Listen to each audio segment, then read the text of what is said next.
नमस्कार, capital TV देख रहे हैं आप। मैं हूं आपके साथ पूजा। ब्रेकिंग नाउ में बड़ी खबर आपको बता रहे हैं। आज सुप्रीम कोर्ट में वक्फ संशोधन अधिनियम को लेकर अहम सुनवाई हुई है और आज एक बार फिर से कपिल सिब्बल, मौलाना गैंग और वक्फ विरोधी गैंग को सुप्रीम कोर्ट से बड़ा झटका लगा है। आज की सुनवाई कई मामलों में काफी खास और अहम थी, क्योंकि नए सीजेआई बीआर गवई की अध्यक्षता में नई पीठ में यह सुनवाई हुई है। हालांकि सुनवाई अब अगली तारीख यानी कि 20 मई के लिए टाल दिया गया है। बताया यह जा रहा है कि दोनों पक्षों को 2-2 घंटे का समय दिया गया है। 20 मई को लंबी सुनवाई चलेगी और पहले अंतरिम रोक पर इस पे विचार किया जाएगा। तो आज सुप्रीम कोर्ट में क्या कुछ हुआ बताएंगे आपको। मेरे साथ जुड़े हुए हैं कैपिटल टीवी के editor in chief doctor Manish Kumar. Sir, आज की सुनवाई में सुप्रीम कोर्ट में क्या कुछ हुआ? देखिए, अब सुप्रीम कोर्ट में जो वक्फ कानून को लेकर के ये लोग गए हुए हैं कि ये संविधान के खिलाफ है, ये सारी चीजें हैं, तो इन लोगों को ये बात समझ में आ रही है कि ये मामला अगर संविधान के खिलाफ है तो मामला चला जाएगा कॉन्स्टिट्यूशन बेंच के पास, और कॉन्स्टिट्यूशन बेंच के पास गया तो ये मामला चला जाएगा ठंडे बस्ते में। फिर ये कभी आने वाला नहीं, फिर 5-7 साल 10 साल लगेगा, तब तक इधर काम हो जाएगा। तो एक नई बात जो है वो आज डिस्कस हुआ। गवई साहब आज पहली बार सुन रहे थे इस केस को, तो उनके सामने जो बातें रखी गई वो ये कि सरकार ने जो 3 बातें कही थी कि जो इंटरिम ऑर्डर पास कर दिया जाए 3 चीज़ों को लेकर के, जिसका जवाब जस्टिस खन्ना ने मांगा था, तो उसका तो जवाब दे दिया गया। अब उसी की सुनवाई, वो 3 चीज़ें, उस पर मैं आऊँगा। लेकिन कोर्ट में आज एक बड़ी इंटरेस्टिंग चीज हुई। विष्णु शंकर साहब को हम लोग सब लोग जानते हैं, हिंदुओं की आवाज उठाते हैं। जो कोर्ट में सुनवाई शुरू हुई तो उन्होंने कहा कि हुजूर, हम लोगों को भी कुछ और बात करनी है। आप ये तमाम मौलाना गैंग, ये लोग 2025 के कानून के संवैधानिकता के ऊपर सवाल खड़े कर रहे हैं। तो हमारे पास 1995 में जो कांग्रेस पार्टी ने चुनाव से ठीक पहले वक्फ का कानून बनाया था, उसमें हमें आपत्ति है। अब गवई साहब इसमें फंस गए। उन्होंने कहा कि भाई ये क्या तरीका है, हम अभी अलाउ नहीं करेंगे, we will not allow anything. अभी सिर्फ बातचीत चल रही है 2025 का जो कानून है उसकी संवैधानिकता, जो अभी जो केस है उसके ऊपर, और आप ये चाहते हो कि हम इसमें 1995 को भी लेकर के आए। तो आप देखिए कि किस तरीके से हिंदुस्तान की जुडिशरी काम करती है।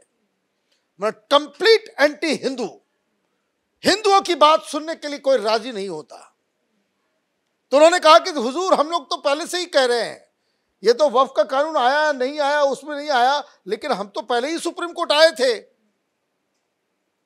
कि 1995 के अंदर बड़े ही ड्रैकोनियन एंटी हिंदू उसके प्रोविजंस हैं। तो आपने तो सुना नहीं, आपने वहां पे हम लोगों को कह दिया कि भाई हाई कोर्ट जाओ। और अब जब पूरी चीजों की सुनवाई हो रही है, हम लोग इसमें इंटरवीन करना चाहते हैं। बाकी तो मुस्लिम संगठन 40 पता नहीं कौन कौन पॉलिटिकल पार्टी आ गई, सारे लोग आ गए।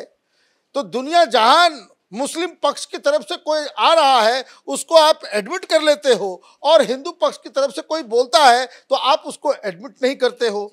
तो विष्णु शंकर साहब ने क्या कहा कि we are also aggrieved by the present Waqf amendment act 2025 item 16 and 17. My grievance is that so far as the certain provisions of the Waqf Amendment Act, so far taxation is concerned, section 8, Waqf Tribunal, which is completely unconstitutional, is still there.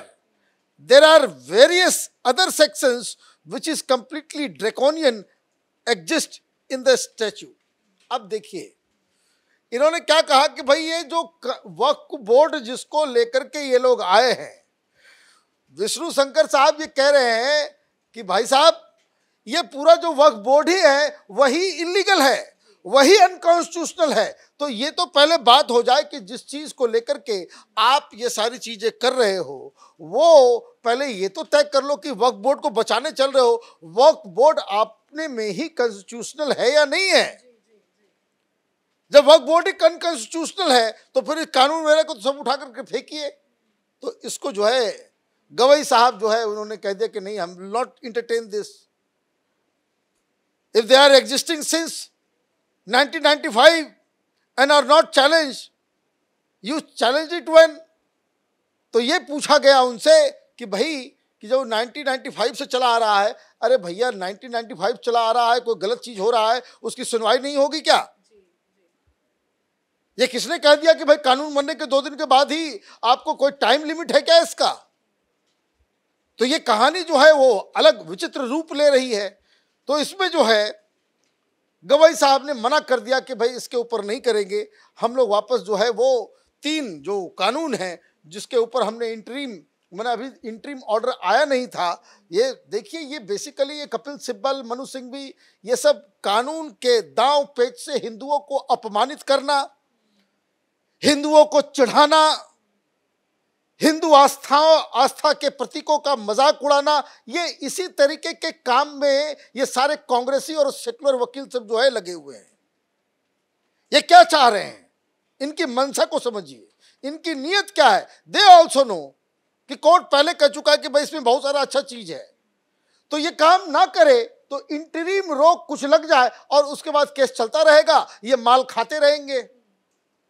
भाई इन मुसलमानों के पास पैसे की कमी तो है नहीं, हलाल सर्टिफिकेशन से भी ये जमीयत उलमा हिंद को पैसा आ रहा है, ये वक्फ बोर्ड से भी पैसा आ रहा है, ये सब जो है वो इस्तेमाल करेंगे, ये लोग माल खाएंगे और देश के अंदर में जो है माहौल खराब करेंगे। तो ये कह दिया गया 3 चीज क्या है जिसके ऊपर बातचीत होनी है। एक, वक्फ बाय यूजर। दूसरा मसला है कि भाई हिंदू जो नॉन मुस्लिम वो उसमें अपॉइंटमेंट जो है स्टेट बोर्ड्स में नहीं होगा। और तीसरा, जो रजिस्टर्ड है, जो ऑलरेडी रजिस्टर्ड प्रॉपर्टी है, वो उसके ऊपर कोई विवाद नहीं होगा। तो उसके ऊपर पूरा डिटेल तरीके से एससी मेहता ने बताया कि हमने सारी चीजें दे दी है। Property declared by courts as waqf should not be denotified by as waqf. तो ये जो है कि जो ऑलरेडी कोर्ट ने कह दिया कि ये वक्फ है, उसका डी नोटिफिकेशन नहीं होगा, उसके ऊपर कोई विवाद नहीं होगा। ये सरकार एग्री कर रही है, कोई दिक्कत नहीं है इसमें। जब किसी कोर्ट के द्वारा ये कह दिया गया कि ये वक्फ है, उसके ऊपर विवाद नहीं है। ये भी कह दिया गया है, वर्बली कहा गया कि हम किसी का अपॉइंटमेंट नहीं करेंगे। और ये लोग चाह रहे हैं कि भाई ये इसके ऊपर जो है ऑर्डर पास हो जाए। तो सरकार की तरफ से कहा जा रहा है कि हम आपको आश्वासन दे रहे हैं कि ये सारी चीजें हम नहीं करेंगे। और दूसरा, the provision of the Amendment Act as per which work property will not be treated as work while the collector is conducting an inquiry on whether the property is government land or not। तो ये सारी चीजें हैं जो 3 जो एक promise सरकार की तरफ से किया गया था कोर्ट के अंदर, उसी के ऊपर इंटरिम ऑर्डर आएगा। तो मंगलवार को जो है वो उसकी सुनवाई होगी, 2-2 घंटा दिया जाएगा, फिर क्या फैसला आएगा तो वो क्या मूड नजर आ रहा है? आज की जो सुनवाई हुई, फिलहाल तो यथास्थिति बरकरार है, लेकिन आगे की जो सुनवाई 20 तारीख को होगी, क्या उम्मीद जताई जाए? देखिए, उम्मीद क्या है इसमें, तो सरकार ने ऑलरेडी कहा हुआ है कि हम ये करने जा रहे हैं। सरकार ये कह रही है कि आपको इसके ऊपर इंटरिम ऑर्डर मत दो, ये इंटरिम ऑर्डर जो है आप मत दीजिए, क्योंकि हमने बड़े ही लॉजिकल, बिल्कुल ही सही तरीके से हमने कानून पास किया। कानून क्या बनेगा ये तो सुप्रीम कोर्ट तय नहीं करेगा ना। आप ये बताइए कि क्या जो कानून बना हुआ है वो संविधान के किसी, देयर आर ओनली 3 पैरामीटर्स, मैं बार बार कह रहा हूं, देयर आर ओनली 3 पैरामीटर्स जिसमें सुप्रीम कोर्ट किसी भी कानून को जो पार्लियामेंट से पास किया गया है उसको रिजेक्ट कर सकता है, उसको अनकॉन्स्टिट्यूशनल कर सकता है। वो 3 पैरामीटर ये है कि क्या जिस तरीके से कानून को पास किया गया वो लेजिटिमेट है या नहीं है, where the processes were followed और नॉट। अगर प्रोसेस फॉलो नहीं किया गया, सही तरीके से उसको कानून नहीं बनाया गया, तो वो अनकॉन्स्टिट्यूशनल हो जाएगा।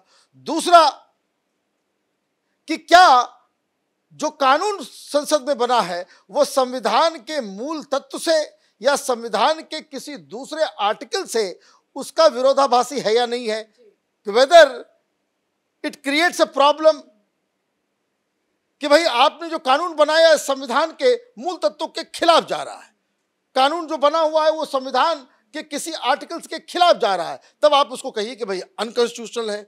और तीसरा वो ये है कि क्या मनमानी तरीके से किया गया, आर्बिट्रीनेस है क्या उसमें, आर्बिट्रीली जो है कि हमने ये क्या, हम बहुमत है, हमने स्पीकर को बोला कि एक काम करो कि सारे अपोजिशन को बाहर कर दो, चुपके से हमने बुलाया, अपोजिशन को मौका नहीं दिया, हमने वोटिंग करा ली।